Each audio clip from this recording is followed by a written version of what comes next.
Hey, I am Abbas और आज हम लोग स्टार्ट करने वाले हैं the first program in Java which is hello world. तो बेसिकली हम लोग इस प्रोग्राम में क्या सीखने वाले हैं। जब भी हम किसी भी प्रोग्रामिंग लैंग्वेज को सीखना शुरू करते हैं तो उस प्रोग्रामिंग लैंग्वेज को सीखने के लिए सबसे पहला जो प्रोग्राम आप लोगों को लिखवाया जाता है वो हेलो वर्ल्ड का प्रोग्राम होता है। हेलो वर्ल्ड के प्रोग्राम का मतलब क्या हुआ यहाँ पर।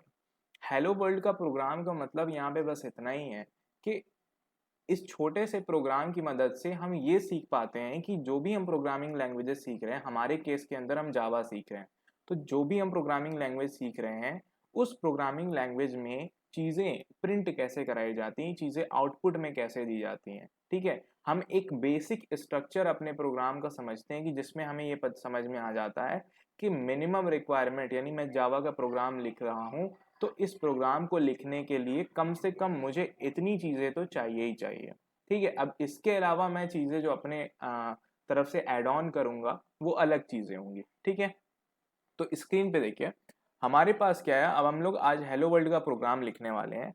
तो पिछली वीडियोस में मैंने ब्लूजे और जे स्टूडियो इंस्टॉल करके बताया था कि उस पर कैसे इंस्टॉलेशन होता है, विंडोज़ के लिए भी और मोबाइल एप्लीकेशन के लिए भी। तो हम ये कोड ब्लूजे के लिए फ़िलहाल हम पूरे कोर्स के अंदर ये सारा का सारा कोड ब्लूजे में रन करके देखेंगे और हम चलाएंगे भी। ठीक है, बाकी जिनके पास लैपटॉप्स या सिस्टम्स नहीं अवेलेबल है उनके लिए मैंने जे स्टूडियो वाली वीडियो डाली थी। तो आप उसमें क्या करिए कि जे स्टूडियो में इस कोड को लिखिए और रन करा करके देखिए। फिलहाल के लिए हम क्या आज सीखने वाले हैं कि हेलो वर्ल्ड प्रोग्राम यानी द फर्स्ट प्रोग्राम। यहाँ पे टाइटल भी है द फर्स्ट प्रोग्राम, मतलब क्या है कि सबसे पहला प्रोग्राम। हाँ, किसी भी प्रोग्रामिंग लैंग्वेज में आप सीखेंगे तो आपको यही सिखाया जाएगा कि हेलो वर्ल्ड प्रोग्राम कैसे लिखा जाता है। ठीक है, तो मेरे पास यहाँ पे देखिए प्रोग्राम बहुत ध्यान से देखना है। सबसे पहली चीज लिखी हुई है पब्लिक क्लास हेलो वर्ल्ड। ठीक, curly braces open, public, then static, then void, then main. उसके बाद हमारे पास पैरेंथेसिस ओपन होती है यहाँ पर। ठीक है, पैरेंथेसिस ओपन हो रही है। उसके बाद मेरे पास स्ट्रिंग लिखा हुआ है जिसका एस कैपिटल है। उसके बाद यहाँ पर स्क्वायर ब्रैकेट ओपन होता है, देन क्लोज होता है। उसके बाद मैं यहाँ पर आर्ग्स लिखता हूँ, ARGS। पैरेंथेसिस यहाँ पे क्लोज हो रही है। उसके बाद कर्ली ब्रेसेस ओपन हो रहा है। ठीक है, फिर उसके बाद नेक्स्ट लाइन में मैं क्या लिख रहा हूँ, सिस्टम। उसके बाद dot, then out, then dot, फिर उसके बाद प्रिंट एलन। फिर उसके बाद ये मेरे पास पैरेंथेसिस है यहाँ पर। फिर उसके बाद यहाँ पे देखिए कोट्स शुरू हो रहे हैं। कोट्स शुरू हो रहे हैं, इन्वर्टेड कॉमास हैं। कोट्स शुरू होने के बाद कोट्स के अंदर मैं लिख रहा हूँ hello world, then exclamation mark. अब यही वो चीज है जो मेरी प्रिंट होकर के आएगी, यानी कि आउटपुट विंडो के ऊपर यही वो चीज है जो यहाँ पर प्रिंट होकर के मुझे दिखाई देने वाली है। ठीक है, उसके बाद ये मैंने पैरेंथेसिस क्लोज करी। फिर उसके बाद ये देख रहे हैं सेमीकोलन। सेमीकोलन के बाद ये जो मैंने यहाँ पर करली ब्रेस ओपन किया था उस करली ब्रेस को यहाँ पे मैंने क्लोज किया। और यहाँ पे ये जो करली ब्रेस ओपन हुआ था उसका करली ब्रेस यहाँ पे क्लोज हो गया। तो बेसिकली यहाँ पर ये क्लास वाला क्लोज हो रहा है। ठीक है, और ये मेन मेथड का क्लोज हो रहा है। इतनी बात समझ में आ रही है। अभी भी शायद चीज़ें नहीं समझ में आ रही होंगी कि यहाँ पे पब्लिक क्या है, क्लास क्या है, हेलो वर्ल्ड क्या है, स्टैटिक का क्या मतलब है, वॉइड का क्या मतलब है, मेन क्या होता है, सिस्टम क्या है, आउट क्या है, प्रिंट एलन क्या है। ये यहाँ पे हमने इन्वर्टेड कॉमा में ही चीज़ें क्यों लिखी हैं, ये स्ट्रिंग क्या होता है, ये यहाँ पे ये स्क्वायर ब्रैकेट्स बने हुए हैं इनका क्या मतलब है। ठीक है, ये सेमी कोलन क्यों लगाया हुआ है, ये सारी चीज़ें अभी शायद नहीं समझ में आ रही होंगी। तो आज के लेक्चर में मैं काफ़ी हद तक इस चीज़ों को एक्सप्लेन करूंगा, कोड रन करके दिखाऊंगा। उसके बाद फिर जो है इसके नेक्स्ट लेक्चर में हम ये समझेंगे कि ये जो हमने हेलो वर्ल्ड का प्रोग्राम लिखा और चलाया तो ये कैसे रन होता है एक्चुअल में जावा के अंदर। बेसिकली आज के लेक्चर में हमको यही सारी चीज़ें जाननी है कि ये प्रोग्राम है क्या, इसमें चीज़ें क्या क्या हैं। ठीक है, बहुत ही ऊपर ऊपर से जानना है। जैसे जैसे आगे बढ़ेंगे उसमें हमें बहुत डिटेल में जाना है इन चीज़ों के अंदर। फिर अब यहाँ पे जो सबसे पहली चीज़ हमारे पास है वो है पब्लिक। और आप देख रहे हैं यहाँ पे भी पब्लिक है। तो ये पब्लिक क्या है, सबसे पहले इसको समझते हैं। बेसिकली यहाँ पे पब्लिक का मतलब है, पब्लिक एक एक्सेस स्पेसिफायर है। क्या है, एक्सेस स्पेसिफायर। ठीक है, अगर मैंने यहाँ पर अगर मैंने यहाँ पर इस क्लास वर्ड के पहले पब्लिक लगाया हुआ है, इस क्लास वर्ड के पहले, इस क्लास कीवर्ड के पहले मैंने पब्लिक लगाया हुआ है, इसका मतलब मैं इस क्लास को पब्लिक कर रहा हूं। पब्लिक करने का क्या मतलब हुआ कि इस क्लास को कोई भी, इस क्लास को, कौन सी क्लास, ये हेलो वर्ल्ड, इस क्लास को कोई भी यूज कर सकता है। यानी कोई भी दूसरा क्लास अगर मेरे पास है और वो अगर इस क्लास की चीजों को इस्तेमाल करना चाहता है, तो क्योंकि ये क्लास हेलो वर्ल्ड पब्लिक है, इसलिए कोई भी अदर क्लास, कोई भी अदर क्लास इस क्लास के अंदर के मटेरियल को देख सकता है, उसका यूज भी कर सकता है। पब्लिक एक्सेस स्पेसिफायर का यही मतलब है। देन हमारे पास नेक्स्ट जो चीज आती है वो आती है क्लास कीवर्ड। वो क्या आती है, क्लास कीवर्ड आता है। क्लास कीवर्ड का क्या मतलब है, क्लास जो है वो कीवर्ड है, क्लास जो है वो एक कीवर्ड है used to create a class, जिसकी मदद से हम क्लास को डिक्लेयर करते हैं या क्रिएट करते हैं।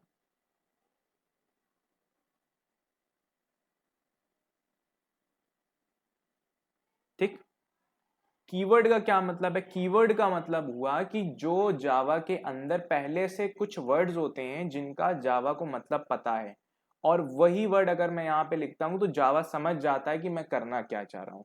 जैसे जैसे यहाँ पे पब्लिक था, यहाँ पे पब्लिक था, तो पब्लिक भी एक कीवर्ड है, क्लास भी एक कीवर्ड है, पब्लिक भी एक कीवर्ड है, स्टैटिक भी एक कीवर्ड है, वॉइड भी एक कीवर्ड है, मेन भी एक कीवर्ड है, स्ट्रिंग भी यहाँ पे एक कीवर्ड है, और सिस्टम भी एक कीवर्ड है, आउट भी एक कीवर्ड है, प्रिंट एलन भी। ठीक है, प्रिंट एलन। तो यहाँ पे बेसिकली कहने का मतलब क्या है कि ये सारी चीजें कीवर्ड हैं। जब मैं ये कीवर्ड्स लिखता हूं तो जावा समझ रहा है कि मैं करना क्या चाहता हूं। जैसे ही मैंने लिखा पब्लिक क्लास, जावा समझ गया कि ये एक क्लास बनाना चाह रहा है कि जो पब्लिकली अवेलेबल करना चाह रहा है कि इस क्लास को कोई भी इस्तेमाल कर सकता है। फिर उसके बाद आता है हमारा ये हेलो वर्ल्ड। हेलो वर्ल्ड यहाँ पे क्या है, हेलो वर्ल्ड है हमारा क्लास का नाम, हेलो वर्ल्ड है हमारा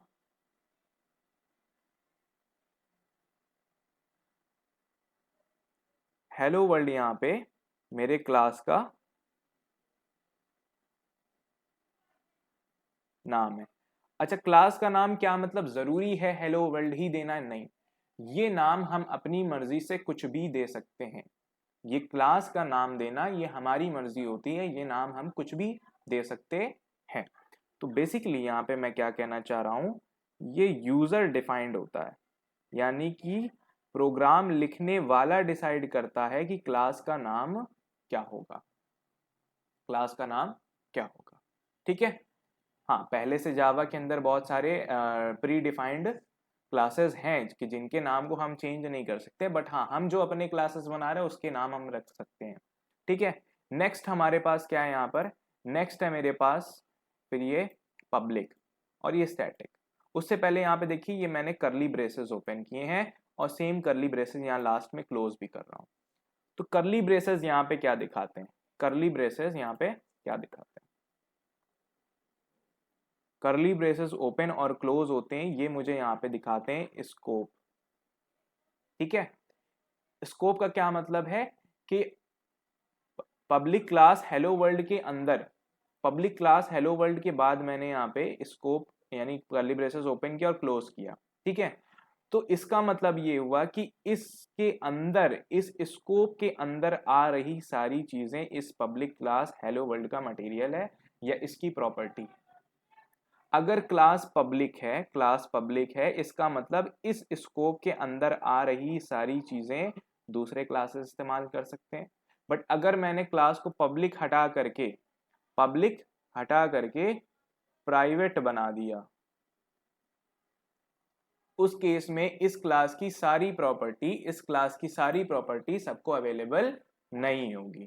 ठीक है, तो स्कोप का क्या मतलब हो गया, स्कोप का मतलब ये हो गया कि इस स्कोप के अंदर आ रही सारी चीजें जो हैं, अगर मैंने लिखा हुआ है क्लास, तो इस क्लास के बाद स्कोप ओपन हुआ है, इसका मतलब ये हुआ कि इस स्कोप के अंदर आ रही सारी चीज क्लास का मटेरियल हुआ। और अगर क्लास पब्लिक है तो वो सबको अवेलेबल है, लेकिन अगर क्लास प्राइवेट कर दी जाए तो इसके अंदर का सारा मटेरियल सबको अवेलेबल नहीं होगा। ठीक है, उसके बाद हमारा आता है यहाँ पे फिर से पब्लिक। तो फिर से पब्लिक क्या है यहाँ पर भी पब्लिक का मतलब कुछ नहीं है, यहाँ पर भी पब्लिक का मतलब है एक्सेस स्पेसिफायर। तो बेसिकली ये जो हमारा मेथड बन रहा है, ये मेन जो है ये मेथड है। तो हम क्या कर रहे हैं, इस मेन मेथड को पब्लिक कर रहे हैं। पब्लिक करने का क्या मतलब है कि ये मेन मेथड भी अगर क्लास कोई और दूसरा क्लास इस मेन मेथड को एक्सेस करना चाहता है तो वो इस मेन मेथड को एक्सेस कर सकता है। बात समझ में आ रही है? इसका मतलब वो इस मेन मेथड के इस अंदर के मटेरियल को एक्सेस कर सकता है, उसका इस्तेमाल कर सकता है। उसके बाद मेरे पास यहाँ पे आ रहा है static keyword. Static keyword, so static keyword basically हमारे पास क्या है, स्टैटिक कीवर्ड का मतलब ये हुआ कि इसका मतलब ये हुआ कि वो क्लास का मेथड बन जाता है। अगर मैं किसी मेथड के पहले या किसी वेरिएबल के पहले स्टैटिक कीवर्ड लगा देता हूँ तो वो क्या हो जाता है, वो उस क्लास से एसोसिएट हो जाता है, यानी हेलो वर्ल्ड का से एसोसिएट हो जाता है। और फिर अगर इस मेन मेथड को मुझे कॉल करना है बाद में, अब ये फंक्शन कॉलिंग क्या है, वेरिएबल क्या है, ये सारी चीज़ें आगे पता चलेंगी। आज के लेक्चर में इतनी डिटेल में बात नहीं हो सकती है, सारी चीज़ें एकदम सर के ऊपर से जाना शुरू हो जाएंगी। अभी के लिए बस इतना समझना है, अभी के लिए बस इतना समझना है कि स्टैटिक की अगर मैं बात करूं तो स्टैटिक क्या है, स्टैटिक क्या है, स्टैटिक है एक कीवर्ड, करता क्या है, that associates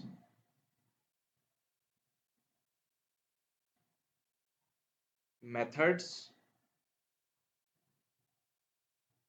or variables with class. ठीक है, क्लास के साथ अगर मेथड्स वो वेरिएबल्स के पहले अगर मैं स्टैटिक कीवर्ड लगा देता हूं तो वो उसके साथ एसोसिएट कर देता है। अभी ये सारी चीजें बहुत बाद में समझ में आएंगी। ठीक है, उसके बाद जो है मेरे पास है ये वॉइड। वॉइड यहाँ पे क्या है, वॉइड जो है मेरा वो है, वॉइड जो है उसका मतलब होता है, वॉइड भी एक कीवर्ड है। क्या है,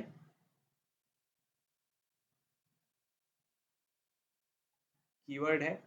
किस तरह का कीवर्ड है, रिटर्न टाइप बताता है। क्या बताता है, रिटर्न टाइप। अब इस बात का क्या मतलब है रिटर्न टाइप का, ठीक है, उसको समझते हैं। मेरे पास यहाँ पे मेन मेथड लिखा हुआ है, मेरे पास यहाँ पे मेन मेथड लिखा हुआ है। इस मेन मेथड में यहाँ पर मैं देख रहा हूँ इसके पहले वॉइड लिखा हुआ है। ठीक है, वॉइड लिखे होने का मतलब ये हुआ कि ये मेन मेथड कुछ भी रिटर्न करने वाला नहीं है। हम आगे चल के जब फंक्शंस और मेथड्स पढ़ेंगे तो वहाँ पे हम पढ़ेंगे दो तरह के मेथड्स होते हैं, एक ऐसे जो कुछ रिटर्न कर रहे हो, जिनको मैंने कुछ कहा करने को और वो करने के बाद कुछ मेरे पास वैल्यू रिटर्न करते हैं, और कुछ फंक्शन ऐसे होते हैं कि जो बस वो काम कर देते हैं बट रिटर्न कुछ नहीं करते हैं। तो मेन मेथड जो है वो उन्हीं फंक्शंस में से है कि जो कुछ भी रिटर्न नहीं कर रहा है, यहाँ पर वॉइड है। दैट मीन्स ये अंदर प्रिंट तो कर देगा हेलो वर्ल्ड को, अंदर ये हेलो वर्ल्ड को प्रिंट तो कर देगा, बट रिटर्न कुछ भी करने वाला ये नहीं है। ठीक है, इसके बाद जो है हमारे पास ये है ब्रैकेट्स के अंदर स्ट्रिंग आर्ग्स, स्ट्रिंग, देन हमारे पास डबल स्क्वायर्स हैं। ठीक है, यहाँ पे स्क्वायर ब्रैकेट्स ओपन और क्लोज है। इसका मतलब होता है आर्ग्स नाम का एक स्ट्रिंग एरे है, आर्ग्स नाम का एक स्ट्रिंग एरे है। ठीक है, वो कुछ चीजें यहाँ पे रिक्वायर्ड होती हैं इस मेन मेथड को एग्जीक्यूट कराने के लिए, बस यहाँ पे यही मतलब है। अब यहाँ पे स्ट्रिंग क्या है, स्ट्रिंग यहाँ पे बता रहा है कि डेटा टाइप। स्ट्रिंग क्या बता रहा है, डेटा टाइप बता रहा है। स्ट्रिंग क्या बता रहा है यहाँ पर,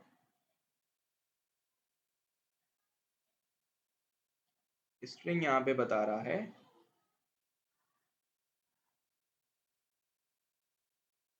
डेटा टाइप। ठीक है, बहुत सारे डेटा टाइप हम आगे चल के पढ़ेंगे, इंटीजर, बूलियन, कैरेक्टर, बहुत डबल, फ्लोट, बहुत सारे टाइप के डेटा टाइप्स हम लोग पढ़ने वाले हैं। उनमें से एक स्ट्रिंग है। स्ट्रिंग बेसिकली क्या है, अभी के लिए बस इतना समझ लेते हैं, कॉम्बिनेशन ऑफ कैरेक्टर या सीक्वेंस ऑफ कैरेक्टर्स जो होते हैं उनको हम स्ट्रिंग कहते हैं।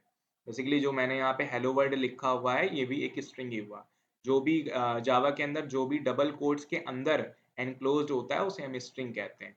और ये इसके बाद ये जो डबल स्क्वायर लगा हुआ है इसका क्या मतलब है, ये जो डबल स्क्वायर लगा हुआ है ये बेसिकली हम यूज करते हैं, डबल स्क्वायर ब्रैकेट्स हैं, इनका हम बेसिकली यूज करते हैं एरे को रिप्रेजेंट करने के लिए। ठीक है, ये यहाँ पे एरे रिप्रेजेंट कर रहा है। ठीक है, और आर्ग्स वहां पे क्या है, आर्ग वहां पे एक एरे है, एक एरे ऑफ स्ट्रिंग्स है, स्ट्रिंग्स का एक एरे है आर्ग्स वहां पर। ठीक है, उसके बाद फिर से वही स्कोपिंग आती है हमारी, उसके बाद हमारी यहाँ पे स्कोपिंग फिर से आती है, एक ये स्कोपिंग शुरू होती है, एक ये स्कोपिंग बंद होती है। तो इस स्कोप के अंदर क्या मैटर आ रहा है मेरा, system dot out dot print L N hello world, उसके बाद सेमीकोलन। तो ये जो है इस स्कोप के अंदर आ रही चीज, ये मेन मेथड का मटेरियल होगी। तो अगर मेन मेथड पब्लिक है, दैट मीन्स कोई भी क्लास इस मेन मेथड के अंदर के मटेरियल को यूज कर सकता है, एक्सेस कर सकता है। अगर मैं इसको प्राइवेट कर दूं तो नहीं करेगा। ठीक है, उसके बाद फिर मेरा आता है सिस्टम। तो यहाँ पे सिस्टम बेसिकली क्या करेगा, सिस्टम यहाँ पर प्रोग्रामिंग लैंग्वेज यानी जावा को एक्सेस दे देगा सिस्टम का, यानी जो हम जो भी हमारा पीसी लैपटॉप है उसका एक्सेस उसे मिल जाएगा। उसके बाद डॉट आउट जो है ये आउटपुट स्ट्रीम है। बेसिकली जितने भी आउटपुट स्ट्रीम है, मॉनिटर्स वगैरह प्रिंटर्स वगैरह, इन सब का एक्सेस इसको मिल जाएगा, जावा को। और फिर मैं आउट पे क्या कर रहा हूँ, प्रिंट एलएन कर रहा हूँ। तो प्रिंट एलएन क्या है, प्रिंट एलएन यहाँ पर एक फंक्शन है, एक फंक्शन है जो क्या करता है, जो कंसोल के ऊपर आउटपुट प्रिंट करता है। जो भी इसके अंदर, जो इस पैरेंथेसिस के अंदर लिखा जाएगा, जो भी इस पैरेंथेसिस के अंदर लिखा जाएगा, जैसे अभी हमने हेलो वर्ल्ड लिखा है डबल कोट्स के अंदर, तो डबल कोट्स के अंदर अगर मैंने हेलो वर्ल्ड लिखा है तो डबल कोट्स के अंदर जो भी चीजें लिखी जाती हैं जावा में वो एज इट इज कंसोल पे प्रिंट कर दी जाती हैं, यानी आउटपुट विंडो पे प्रिंट कर दी जाती हैं। ठीक है, ये चीज है यहाँ पर। बस यहीं पे है, यही हमारा हेलो वर्ल्ड का बेसिक सा एक प्रोग्राम है, जिसमें हमने ये देखा कि कैसे हेलो वर्ल्ड काम करता है। ठीक है, अब इस कोड को हम लोग ब्लूजे के ऊपर रन करने वाले हैं। तो आप लोग भी ब्लूजे अपना ओपन कर लीजिए, फिलहाल मैं भी यहाँ पे ओपन कर लेता हूँ। ठीक है, मैंने ब्लूजे ओपन किया।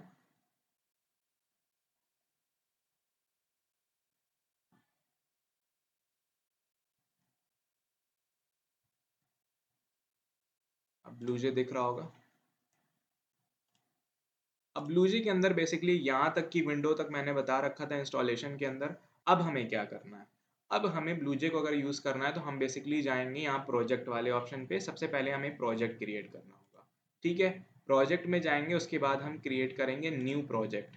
ठीक है, न्यू प्रोजेक्ट पे आएंगे तो मेरे पास ये न्यू प्रोजेक्ट की विंडो खुल करके आ जाएगी, डायलॉग बॉक्स खुल करके आ जाएगा। इसमें पूछ रहा है नेम, यानी आप अपने प्रोजेक्ट का क्या नाम रखना चाहते हैं। तो फिलहाल मैं यहाँ पर अपने प्रोजेक्ट का नाम रखना चाहता हूँ जावा। ठीक है, या फिर जावा ICSC। ठीक है, ICSC जावा मैंने लिख दिया और ये मेरे प्रोजेक्ट का नाम हो गया। आप कुछ भी दे सकते हैं, अपना नाम जो देना चाहें, और फिर लोकेशन सेट कर लेनी है कि आप कहाँ पे करना चाहते हैं। तो जो भी मेरा यहाँ पे लोकेशन जहाँ पे बन रहा है मैं वहाँ पे बनने दे रहा हूँ, लेकिन अगर आप लोग चेंज करना चाहते हैं तो कर सकते हैं। उसके बाद जैसे ही मैंने ओपन पे क्लिक किया तो मेरे पास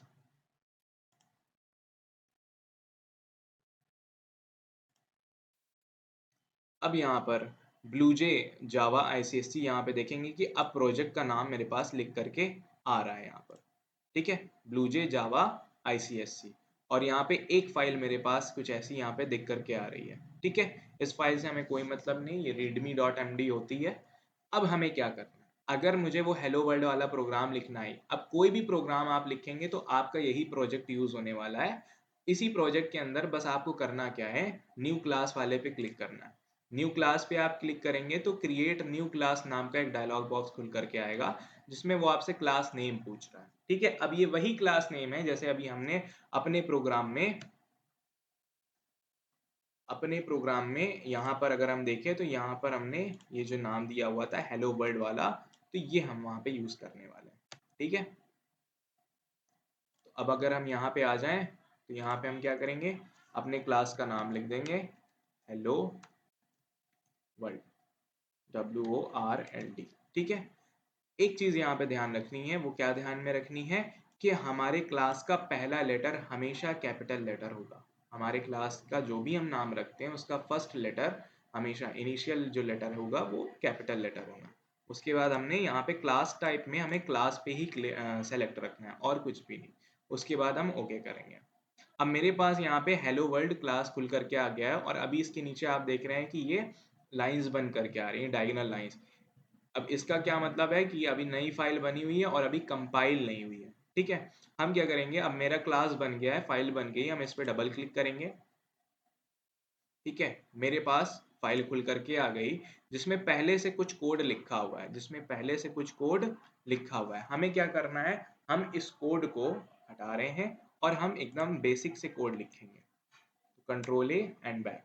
ठीक है, अब हम वो कोड लिखने वाले जो हमारा हेलो वर्ल्ड का कोड था। तो सबसे पहले हमारा क्या था वहां पर, सबसे पहले था पब्लिक। तो हमने लिखा पब्लिक, ये क्या है, एक्सेस स्पेसिफायर। क्या जरूरी है पब्लिक लिखना, क्या जरूरी है पब्लिक लिखना, नहीं, ये चीजें ऑप्शनल है, ये चीज ऑप्शनल है। ठीक है, अगर मैं बैक करता हूं तो यहाँ पे जो डिफॉल्ट कोड लिखा हुआ था वहां पे आप देखिए पब्लिक क्लास लिखा हुआ है। ठीक है, तो क्या जरूरी ये करना, नहीं जरूरी नहीं है। हम नहीं भी लिखेंगे तो चलेगा, बट बेस्ट प्रैक्टिस क्या है कि आप लिख के चलिए। तो मैंने सबसे पहले एक्सेस स्पेसिफायर पब्लिक लिखा, स्पेस, उसके बाद उसके बाद हम सबसे पहला काम करते हैं क्लास क्रिएट करना। तो मैंने लिखा क्लास, CLASS। जैसे ही मैंने क्लास लिखा, देखिए ग्रीन कलर यहाँ पे स्टार्ट हो गया। ठीक है, उसके बाद स्पेस दिया। अब हम अपने क्लास का नाम लिखेंगे, क्लास का नाम वही लिखेंगे जो यहाँ पे हमने चूज किया था, अभी हमने जब एंटर किया था, यानी हेलो वर्ल्ड। ध्यान रखिएगा कि जावा जो है वो केस सेंसिटिव लैंग्वेज है, यानी अगर आपने क्लास का नाम वहां अगर एच कैपिटल डब्ल्यू कैपिटल लिखा है तो वो भी यहाँ पे भी वही करना है, अदरवाइज ये एरर देगा। ठीक है, उसके बाद अब मैंने क्लास का नाम लिख लिया है। अब मुझे इसका स्कोप क्रिएट करना होगा कि अब एक बॉक्स स्कोप बन जाए कि जिसके अंदर अब हम सारी चीजें लिखने वाले हैं। तो करली ब्रेसेस ओपन, एंड देन जैसे ही हम एंटर दबाएंगे तो वो ऑटोमेटिक ब्लूजे क्लोजिंग स्कोप भी बना देगा, यानी क्लोजिंग करली ब्रेसेस अपने आप बन जाएगा। और हमारा कर्सर जो है वो यहाँ पे आ चुका है, अपने आप एक टैब की स्पेस यहाँ पे आ जाएगी। इसके बाद हमें क्या करना था, हमने क्लास क्रिएट कर लिया। इसके बाद हमें लिखना है मेन मेथड। बहुत ध्यान से ये बात दिमाग में अपने डाल लीजिए कि मेन मेथड के बिना जावा का प्रोग्राम रन नहीं करेगा। मेन मेथड के बिना जावा का प्रोग्राम रन नहीं करेगा। वहां पे वो जो मेन वर्ड है वो भी हमें एज इट इज ही लिखना है, उसके अंदर का स्ट्रिंग आर्ग्स भी सारी चीजें एज इट इज ही लिखनी है। ठीक है, तो मेन मेथड में सबसे पहले हम देंगे एक्सेस स्पेसिफायर जो कि है पब्लिक। ठीक है, उसके बाद फिर हम उसको क्लास से एसोसिएट करने के लिए क्या था, कीवर्ड स्टैटिक। मैंने लिखा स्टैटिक पब्लिक स्टैटिक। फिर रिटर्न टाइप था void void। ठीक है, void void। ठीक है, void का मतलब ये कुछ रिटर्न नहीं करने वाला है, void का मतलब कुछ भी रिटर्न नहीं करने वाला है। उसके बाद हमारे मेन मेथड का नाम यानी कि मेन MAIN। उसके बाद पैरेंथेसिस ओपन होगी। फिर हम वो आर्ग्स वाला एरे यहाँ पे पास करेंगे जो कि था capital STRING string, square brackets open and close, then space, then हमारे एरे का नाम आर्ग्स। एज इट इज लिखना है, कुछ चेंजेस इसमें नहीं करने। तो ये लाइन तो मेन मेथड की जो सिग्नेचर है वो हम कभी भी चेंज नहीं करेंगे, जैसी है वही यूज करने वाले। पैरेंथेसिस ओपन, फिर हम इसका भी स्कोप क्रिएट करेंगे। उसके बाद हमने करली ब्रेसेस ओपन किया और जैसे ही एंटर दबाएंगे करली ब्रेसेस ऑटोमेटिकली जावा ब्लूजे क्लोज कर देगा, और जैसा कि हो गया। यहाँ पे येलो स्कोपिंग हो गई। यहाँ पे ये जो बॉक्सेस बने हुए वो उसकी स्कोपिंग दिखा रहे हैं अपने आप। ठीक है, तो ब्लूजे के अंदर ये थोड़ी सी फ्रेंडली चीज है कि यहाँ पे कलर्स की मदद से स्कोपिंग आसानी से समझ में आती है। ठीक है, अब इसके बाद हमें क्या करना है, हमें हेलो वर्ल्ड प्रिंट करना है। तो हम क्या करेंगे, सबसे पहली चीज क्या थी, हमें सिस्टम का एक्सेस देना होगा, यानी कैपिटल SYSTEM। सिस्टम का एक्सेस मिल गया, डॉट। अब हम आउटपुट स्ट्रीम का एक्सेस देंगे तो OUT आउट। आउटपुट स्ट्रीम का एक्सेस मिला, dot, then PRINTLN, print LN. Print LN, बहुत सारे फंक्शंस होते हैं, प्रिंट होता है, प्रिंट एलएन होता है, हम कुछ भी यूज कर सकते हैं। फिलहाल हम प्रिंट एलएन कर रहे हैं, बाद में इसका डिफरेंस समझाएंगे। फिर पैरेंथेसिस ओपन होगी। जब भी हम किसी फंक्शन को कॉल करते हैं, यहाँ पे प्रिंट एलएन मैंने लिखा, जिसका मतलब मैं उस प्रिंट एलएन फंक्शन को कॉल कर रहा हूँ जो पहले से जावा के अंदर बना हुआ है। ठीक है, तो फिर पैरेंथेसिस ओपन एंड क्लोज होती है। और जब भी हम कोई लाइन लिख रहे हैं कि जिसकी स्कोपिंग नहीं बननी है, उसके फौरन आगे हम सेमीकोलन लगाते हैं। सेमीकोलन का यहाँ पे मतलब है टर्मिनेटर। इसका मतलब है यहाँ पे ये वाली लाइन खत्म होगी, अब इसके बाद जो आएगा वो अगली लाइन का पार्ट होगा। ठीक है, तो सेमीकोलंस बहुत ही इंपॉर्टेंट एस्पेक्ट है जावा का, इसको हम मिस नहीं कर सकते।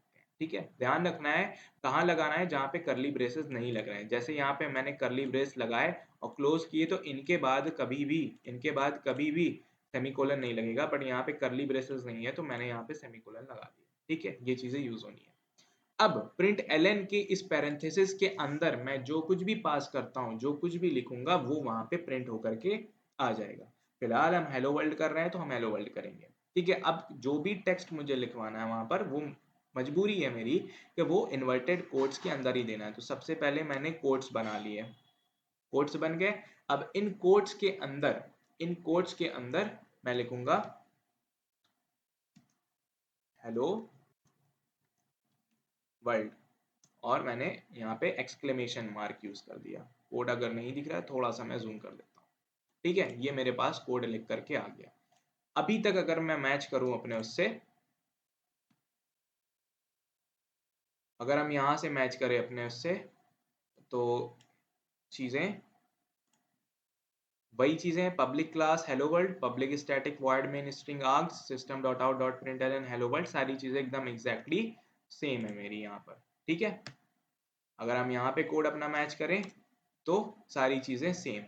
ठीक है, अब हमें क्या करना होता है, जब हम लोग ने कोड लिख लिया तो अब अगला स्टेप क्या है? अगला स्टेप है हमारा कंपाइल करना। अगला स्टेप है कंपाइल करना। तो यहाँ पे हमारे पास कंपाइल का ऑप्शन दिया हुआ है, यानी बटन दिया हुआ है। हम बस इस पर क्लिक कर देंगे और हमारा क्लास कंपाइल हो जाएगा।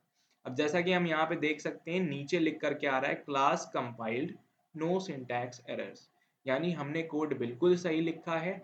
सिंटैक्स एरर यानी जावा के अकॉर्डिंग जैसे कोड लिखना चाहिए था, हमने बिल्कुल वैसे ही लिखा है और कोई गलती नहीं आई है, कोई एरर नहीं आया, क्लास अच्छे से कंपाइल हो गया है। ठीक है, एक और चीज देखते हैं यहाँ पर कि अगर यहाँ से स्ट्रिंग आर्ग्स गायब कर दिया जाए, स्ट्रिंग आर्ग्स गायब कर दिया जाए और फिर मैं कोड कंपाइल करूं, तो भी सिंटैक्स एरर नहीं आएगा।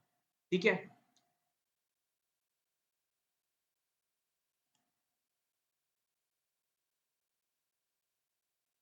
ठीक है,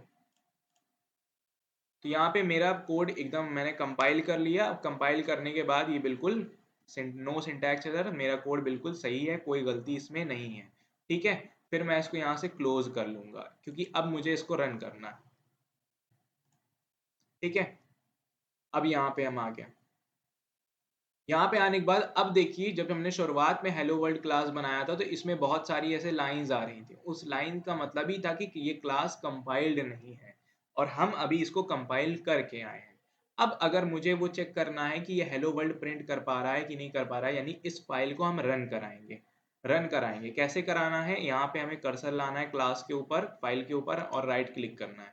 राइट क्लिक करने के बाद इस void मेन स्ट्रिंग आर्ग्स वाले मेथड पे मुझे यहाँ इस ऑप्शन पे क्लिक कर देना है।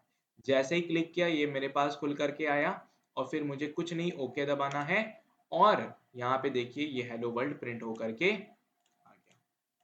और जितना मैंने यहाँ पे एक ही एक्सक्लेमेशन यूज किया था, वो एक एक्सक्लेमेशन आ रहा है। तो आइए थोड़ी बहुत ट्विकिंग करके देखते हैं, थोड़ी बहुत चेंजेस करके देखते हैं, क्या कुछ और प्रिंट हो सकता है? हाँ, हो सकता है। मैंने हेलो वर्ल्ड हटाया और यहाँ पे अपना नाम लिखा, अब्बास। ठीक है, उसके बाद फाइल को कंपाइल कर दिया, नो सिंटैक्स एरर, इसको मैंने बैक किया, क्रॉस किया, यहाँ पे आए, राइट क्लिक किया, void main string args, okay दबाया। अब देखिए यहाँ क्या प्रिंट होके आ रहा है, अब्बास होकर के आ रहा है। समझ में आ रही बात? तो ये बेसिकली हमारा था हेलो वर्ल्ड का बेसिक सा एक लेक्चर, कि जिसके अंदर हमने ये सीखा है कि जावा के अंदर बेसिक प्रोग्राम यानी स्टार्टिंग हमें कहाँ से करनी है। तो आज के लेक्चर का जो हमारा कंक्लूजन निकल करके आया है, आज के लेक्चर का जो हमारा कंक्लूजन निकल करके आया है, वो यही निकल करके आया है कि किसी भी जावा प्रोग्राम को अगर मुझे लिखना है तो इतना काम तो मेरा सफिशियंट है। अगर ये system dot out dot print LN वाले को आप भूल जाइए। ठीक है, इतना काम तो सफिशिएंट है। यानी आपको एक क्लास क्रिएट करनी है और आपको एक मेन मेथड क्रिएट करना है, क्योंकि अगर मेन मेथड नहीं है क्लास में तो वो क्लास रन नहीं कर पाएगा, हम उसका आउटपुट नहीं देख पाएंगे। ठीक है, क्लास को एग्जीक्यूट कराने के लिए मेन मेथड बहुत ज़रूरी होता है। ठीक है, तो इतनी चीज़ें हमें करनी है। यही हमारा आज का कंक्लूजन है इस पूरे लेक्चर का। Thank you very much. फिर हम अगले नेक्स्ट लेक्चर में मिलने वाले हैं, जहाँ पे हम स्टार्ट करने वाले हैं कि जावा का इंट्रोडक्शन, जावा किसने बनाई थी वगैरह वगैरह, जिसके अंदर हम लोग बहुत सारी चीज़ें देखेंगे। अभी जैसे हमने ये सीखा है कि कोड लिखते कैसे हैं और रन कैसे कराते हैं। अब एक्चुअल में ये पीछे कैसे काम कर रहा है, यानी जावा का कोड कंपाइल कैसे होता है, कैसे काम कर रहा है, वो सारी चीज़ें हम नेक्स्ट लेक्चर में बात करने वाले हैं।